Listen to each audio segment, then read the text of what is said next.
বেশি ভালো লাগতেছে।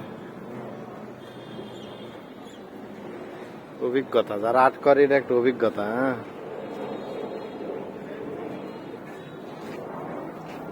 এই কালো রং কি জন্য দিলেন? সাদার মাঝে এই কালো দিলেন কি জন্য? গাছ নাকি?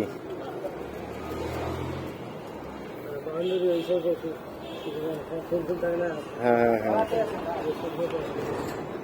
শিখছেন কি করে এটা? করতে করতে শিখছেন নাকি কোনো স্কুলে ইয়ে করছেন? হ্যাঁ, তা তো অবশ্যই, উস্তাদ ছাড়া কোনো কাজ হয়? আমাকে যদি দোকান আমি তো সব আলাদা আলাদা তুমি দেয়। হ্যাঁ এটা ঠিক। হ্যাঁ, আস্তে আস্তে শেখা যাবে। সুন্দর আছে এদিকে, মানে সবুজ রং দেওয়ার জন্য ফুটে উঠছে একবারে। গম্বুজ।